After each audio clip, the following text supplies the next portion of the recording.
26, 25, 24, 23, and 22. All right, so I think I might need to back up just a little bit.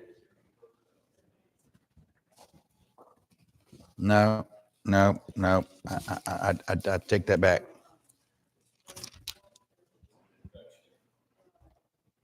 Yeah, okay. Yeah, I'm thinking 21:16 is where we were, and I'll back up to that just a little bit as we go. So I note that there are a number of things that there was an update on Keith, and we want to make sure we keep him in our prayers this morning.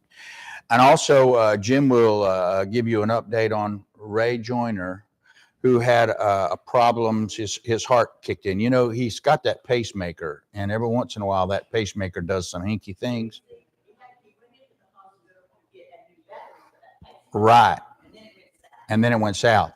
Well, you know, he can always. What happens is he pushes the pacemaker, and they don't get him in there for it, and it malfunctions, and it zaps him, and it knocks him out cold. You know, so Keith, hey brother, how you doing? It's good to see you online. We are certainly keeping you in our prayers, and I will be over there to visit you this afternoon.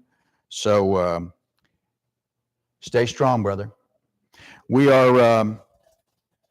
As I say, we're in chapter 21.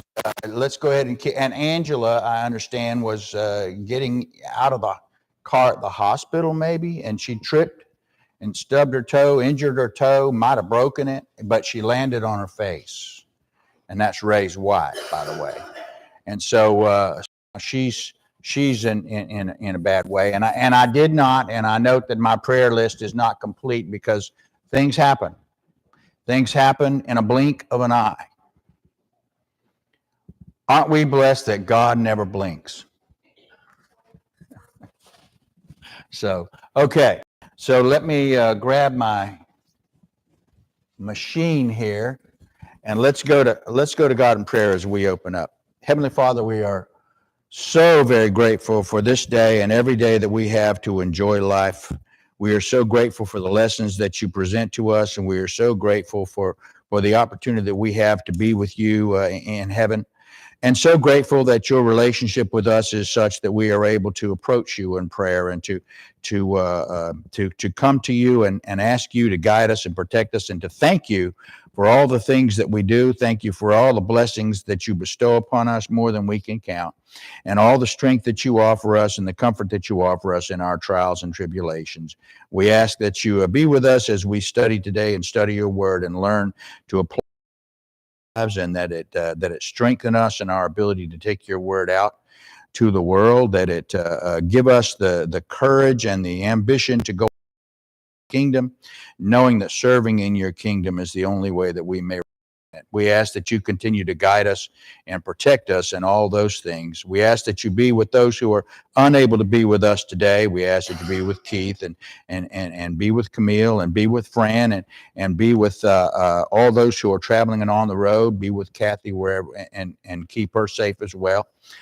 We ask that you be with all of those who are traveling here, not only for Tara's wedding shower, but also for the upcoming wedding as well.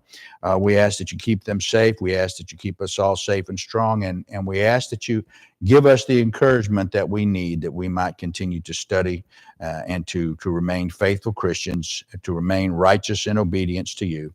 We ask that you be with our nation in its struggles, and those struggles are great. We ask that you be with the world, and there's a lot of unrest in the world, and we ask that you be with all those who are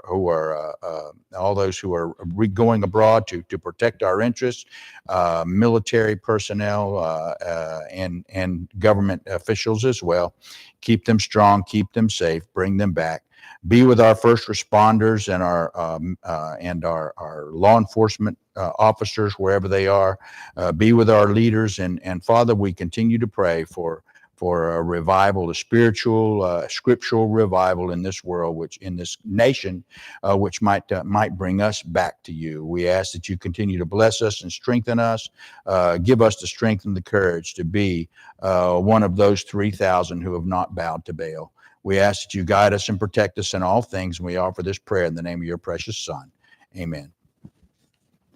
We're in Second Chronicles chapter 21, and I've got it marked as 22 here because we'll be working our way into that chapter. Whether we get done with it or not, we'll have to find out.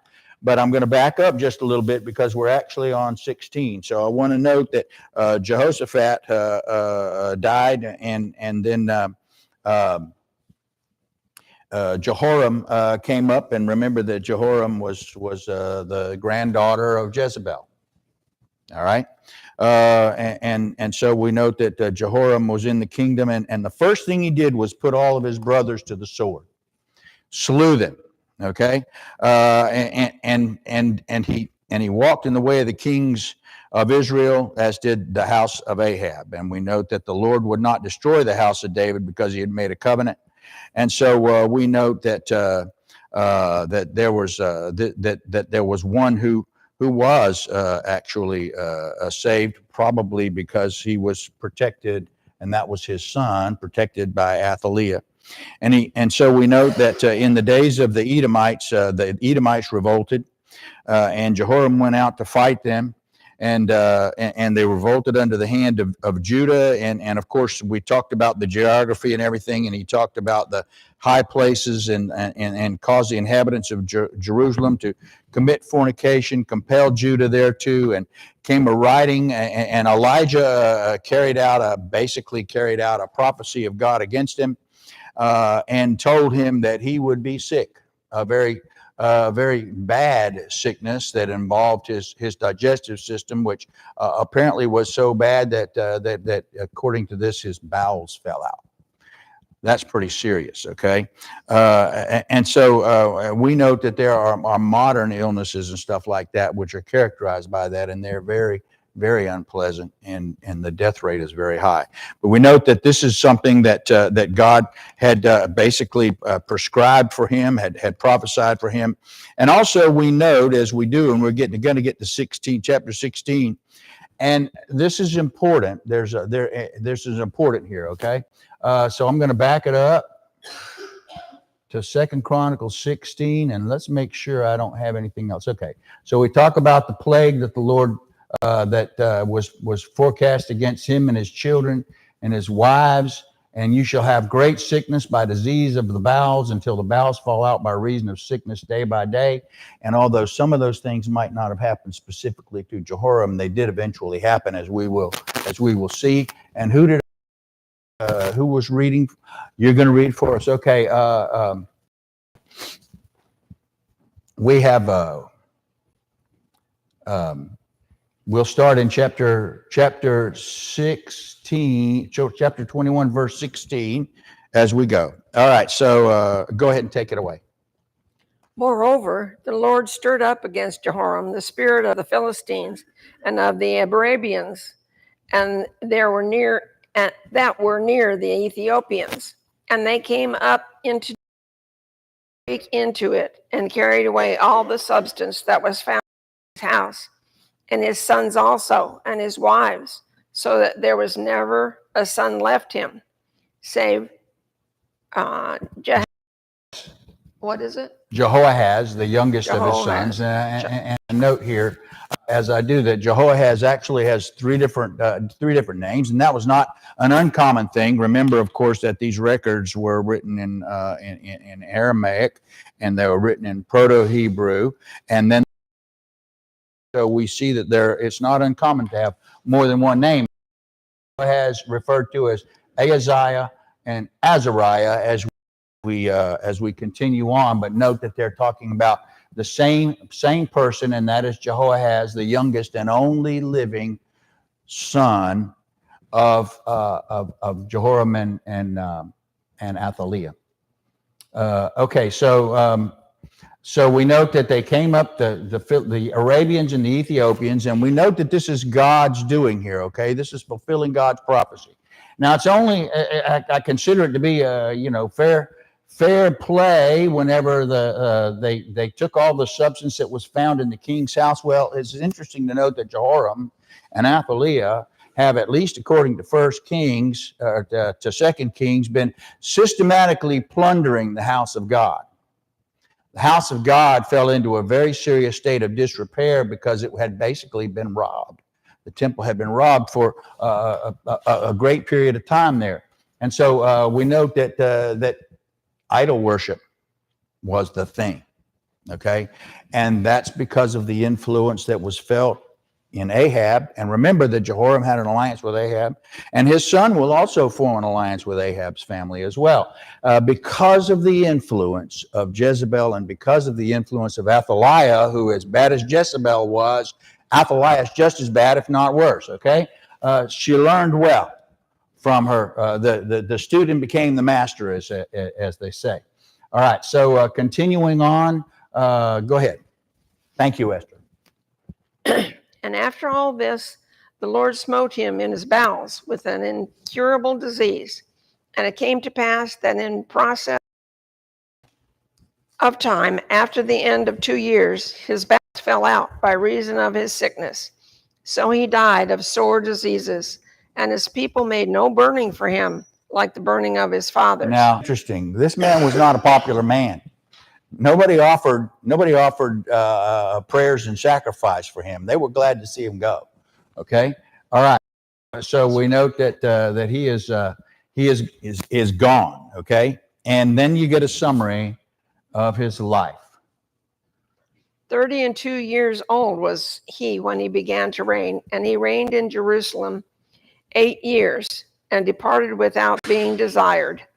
Howbeit they buried him in the city of David, but not in the sepulchres of the kings. Okay, so that's an important thing. He was an outcast. Even in death, he was an outcast. Okay? They would not bury him in the sepulchres of the kings. They buried him in the city. They buried him basically outside of the city, but not in the sepulchres of the kings. And so we note that he was 32 years old when he began to reign. He reigned 8 years. 3 years of that was his co-regency with Jehoshaphat. So he was sole king for 5 years. All right. Now, I want to note here that 32 years old when he began to reign, that's when he started his co-regency. And so he was 40, some say 42, whenever he passed. Keep that in the back of your mind, okay? Because that's going to raise an issue as we continue reading. Go ahead. We're starting with talking about Ahaziah and his reign as king of Judah in 1 Chronicles 22, and we'll open with the first verse. And the inhabitants of Jerusalem made Ahaziah, his youngest son, king in his stead. For the band of men that came with the Arabians to the camp had slain all the eldest. So Ahaziah,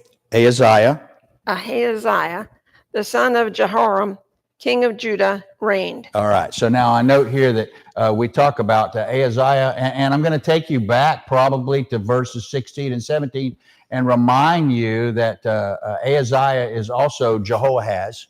And we're told here that there was not a son left save Jehoahaz. And we note that, again, that is God raising up the Ethiopian, the Philistines and the Arabians and the Ethiopians to destroy that family. Okay. And Jehoahaz has been saved. Now, one has to wonder why that is, but it's in all probability was God's plan to maintain the regency, if you will, of that. And so we'll note something here and keep this in mind as well. All right. We note as we go to 2 Chronicles 22:2. We see, go ahead and read that for me. 42 years old was Ahaziah. I can't say that word. I know. When he began to reign, and he reigned 1 year in Jerusalem. His mother's name also was Athaliah, the daughter of Omri. Omri. Okay, so now when they use that word daughter, what they probably have done is used a word as close as they could get to female offspring, female progeny. Okay, and so we note that Athaliah is not actually the daughter of Omri. Omri was Ahab's father. Athaliah is Ahab's daughter. So Athaliah is actually Omri's granddaughter. But again, we've seen that before, where son means grandson, okay, or even great grandson in some cases, okay. And so we do note that Athaliah is Ahab's daughter with Jezebel, and I note here that this in King James Version it says 40 and 2 years old. Now, if we back up, well, I can't back it up. I'm not going to back it up that far. We note that he was 32 whenever he took his regency and reigned for a period of 8 years before he died, or something like that. So that would make him more like 42 when he died. Okay, and Ahaziah was 42 years old when he reigned. All right, so that doesn't make sense. All right, but according to the New American Standard, which used a different manuscript, okay, and also that we see that Ahaziah was 22 years old when he became king. Now I note that the symbols for the numbers that are used in Aramaic and are so similar to each other, especially the Samaritan version and the Samaritan had a version of Hebrew, and then there was the Hebrew, the Proto-Hebrew, and the more modern Hebrew. But in both of them, the letters, the difference between 20 and 40 is one extra squiggle at the top of the symbol, one extra little at the top of the symbol. And if you don't pay attention to what you're doing, you miss it. So that's understood, but take it on authority, not mine, that Ahaziah was 22 years old, according to the New American Standard, English Standard Version, according to the ASV, according to all the other manuscripts, except for the one which was used for the King James Version. That reads as Ahaziah was 22 years old when he became king. Okay, and he reigned for 1 year in Jerusalem. Interesting. All right, so let's continue on. If we note that I note that Jehoram was 32 years old when he began to reign and reigned 8 years, and of course, 2 Chronicles tells us that. 2 Chronicles 21:20 gives us that information as well. So go ahead. He also walked in the ways of the house of Ahab, for his mother was his counselor to do wickedly. Therefore he did evil like the house of Ahab, for they were his counselors after the death of his father, to his destruction. Yeah, so we see that happens, and so we start that going. And I note here that verses 4 through 6 are going to coincide pretty much with 2 Kings chapter 8 verse 24 through 2 Kings 9 verse 28.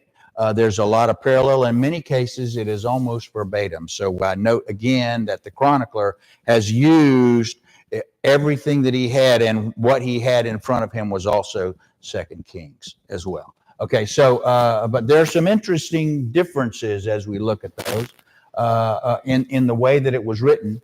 But continue. We'll go on with verse 5. He walked also after their counsel, and went with Jehoram, the son of Ahab, king of Israel, to war against Hazael, king of Syria, Ramoth Gilead, and the Syrians smote Jehoram, and that was a disaster for them. Okay, we know it was that problem had happened earlier. Okay, and so we note that Jehoshaphat fell into that same kind of trap, but God saved Jehoshaphat, spared Jehoshaphat, but not perfectly or not permanently. And so we see that he went back into an alliance with the northern kingdom, with Jehoram the son of Ahab, and so we see that cost him dearly. But keep on going. And he returned to be healed in Jezreel because of the wounds which were given him Ramah. Yeah. When he fought with Hazael, king of Assyria. And Azariah, the son of Jehoram, king of Judah, went down to see Jehoram, the son of Ahab, at Jezreel because he was sick. Yeah. So now I'm gonna stop you there for just a second. I'm gonna put that right there face down so it doesn't go off at any opportune moment. But we go to 2 Kings and we see that 2 Kings chapter 8 tells us that that to war against the king of and according to one account, 2 Kings, they found who wounded Jehoram was one of the man who was now, and I of course I had his name on the tip of my tongue, but the one who told against King Ahab and his family, okay, against Jehoram and his family, and so he went back to Jezreel. And where he fought against the king, and Ahaziah, the son of Jehoram, king of down to see Joram, the son of Ahab, in Jezreel because he was sick. His brother-in-law. He went to visit. Okay, these family, of course, that whole family, and so Ahaziah has left Israel, left Judea rather, and gone to Samaria to visit Jehoram. All right, and so continue on. And the destruction of Ahaziah was of God by coming to Joram. For when he was come, he went out with Jehoram against Jehu, the son of Nimshi, whom the Lord had anointed to cut off the house of Ahab. And continue on. Just do one more. And it came to pass that when Jehu had executed judgment upon the house of Ahab, and found the princes and the sons of the brethren of Ahaziah that ministered to Ahaziah, he slew them. Okay, so now at this point, we take it back to 2 Kings 9, verses 20, and does the account of Elisha sending one of his men to anoint and saying that Jehu, who was a captain, who apparently was also part of that, of course, you remember that there were no sons of David, so he was anointed, the captain was anointed to be the king by the prophet who was sent by Elisha to do Elijah, to do that and to anoint him. And so, but he told him this, he sought Ahaziah, okay, let me see, that ministered to Ahaziah, and I'm not sure why I have go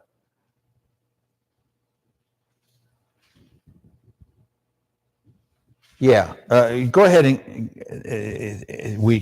and read, continuing on, if you would, please. But a note here as I do that Ahaziah going to visit family was part of God's plan. And we're going to see. I'm going to take you to the commandments that was given, and so continue on and read verse 9. And he fought Ahaziah, and they caught him, for he was hid in Samaria, and brought him to Jehu. And when they had slain him, they buried him, because, said they, he is the son of Jehoshaphat, who sought the Lord with all his heart. So the house of Ahaziah had no power to keep the king still. The kingdom. And why is that? Well, Ahaziah's got no sons. Ahaziah's got no sons. I mean, at this point, or I should say, Ahaziah is dead. Okay, and so.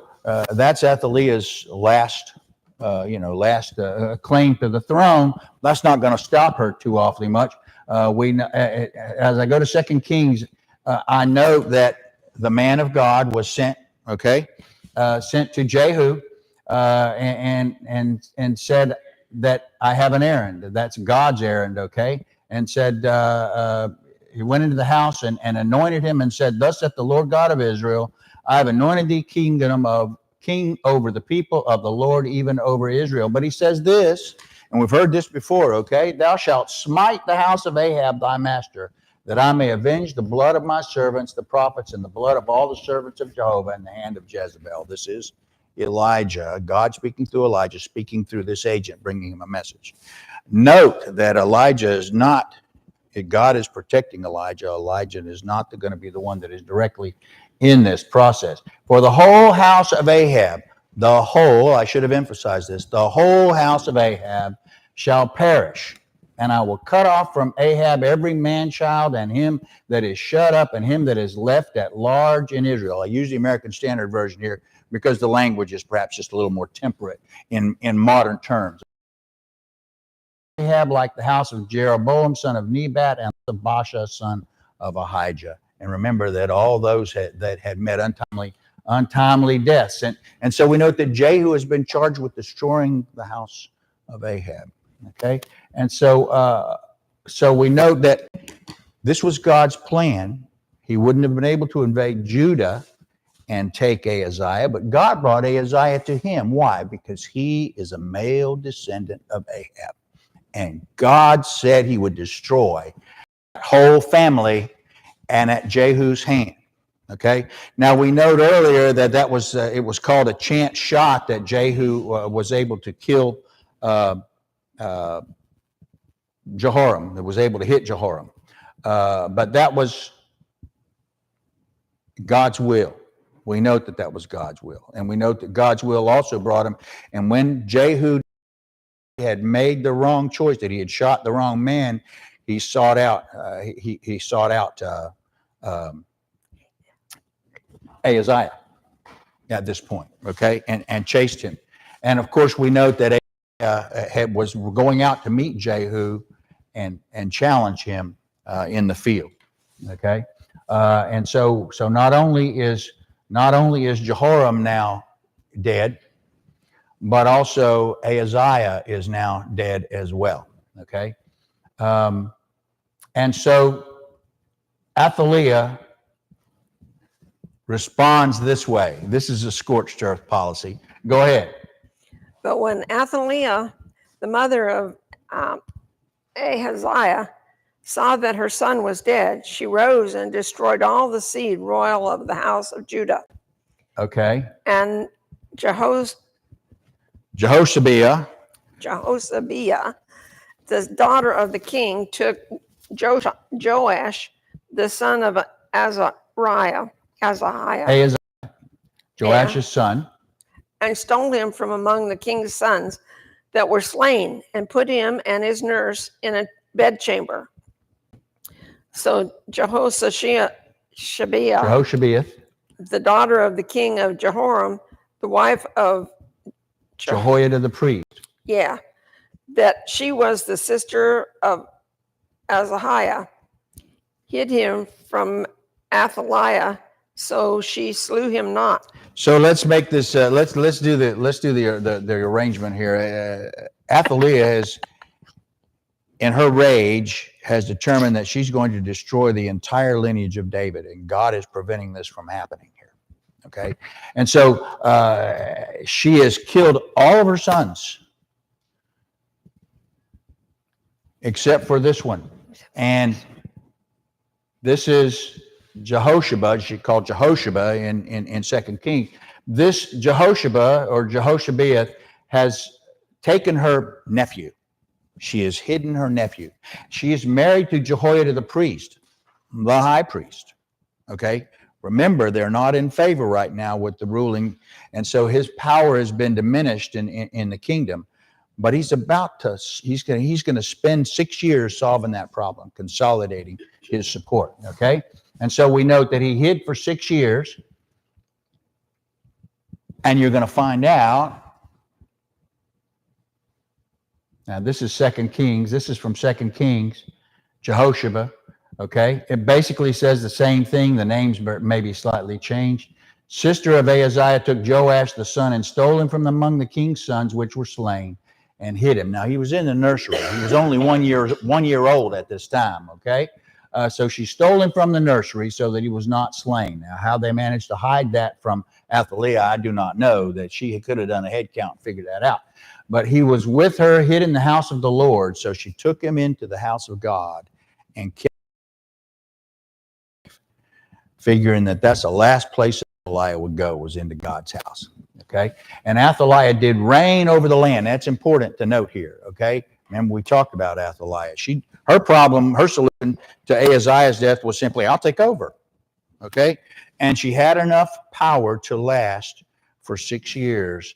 And also remember this, that it took a while for the king to be old, and for the young Joash the king to be old enough that he could be installed as king, even to rule through a regent, co-regent, someone who would watch over him. Okay, an advisor, a counselor, who turned out to be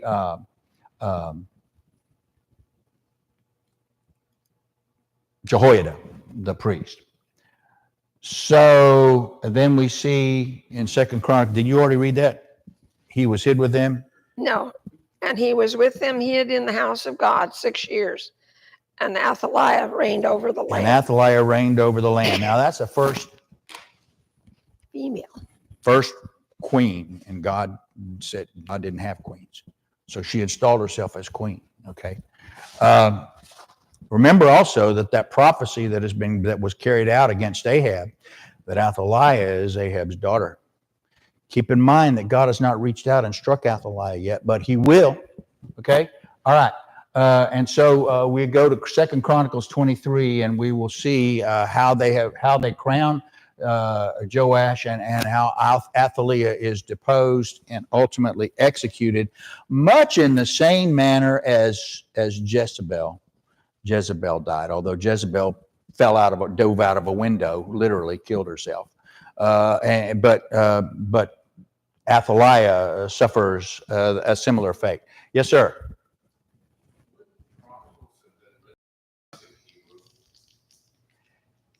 Chronicles, depending upon when it was written. Remember that Chronicles may very well have been written, in Persia, or shortly thereafter. And remember that if the chronicler was the official recorder for that government, and so he would have written in an Aramaic language or a Persian language that would need to be translated in the process. And so we see that there may have been a translational difference there. But we also note that there's a perspective difference. Okay, we note that Ezra, if I go back here, and I note that I can find it.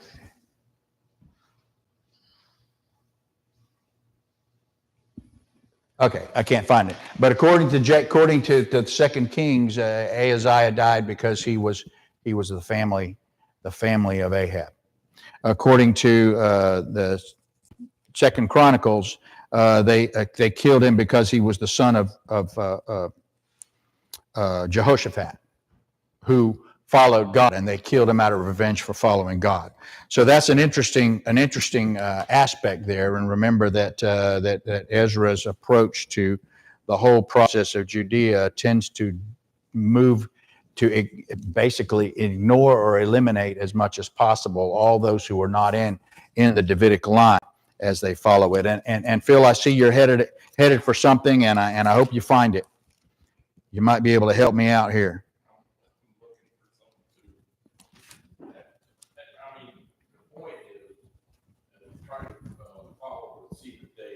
Yeah. I mean, that's the whole purpose of the Chronicles. Right. And actually, it was just one big book that later on we separated into 1st and 2nd, simply because, as we said before, those were recorded on scrolls, and about 32 feet was about as long as you could get a scroll and still be able to handle it. And so they just took a convenient point and said, this scroll's too long, let's clip it here. And that's how 1st and 2nd Chronicles, it just means that's where they cut the scroll, that's where they decided to cut the scroll and make a second version, just as they did with Kings as well. Okay.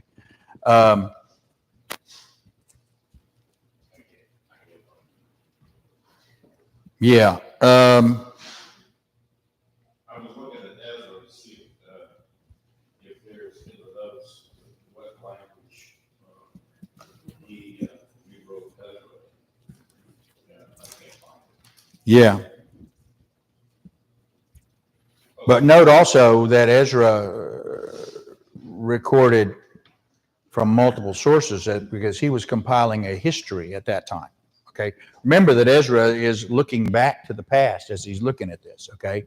And first and second Samuel, and first and second Kings were more or less recorded real time. Okay. In that Elijah and Elisha and those who were recording had a very direct line to that. And that information was required to be recorded and copied, so they would have that history. And so Ezra is relying not only on that, but also on some documents that are not considered canonical, but the important parts of which God made sure were put into this as we went. But we note the differences in Ezra's perspective and Ezra's focus in the way that it was written. And of course, Ezra says that if Ezra is the chronicler, that is, we're still not 100% sure of that. But Ezra says that he was killed, that Ahaziah was killed because he was a descendant of Jehoshaphat. But in truth of fact,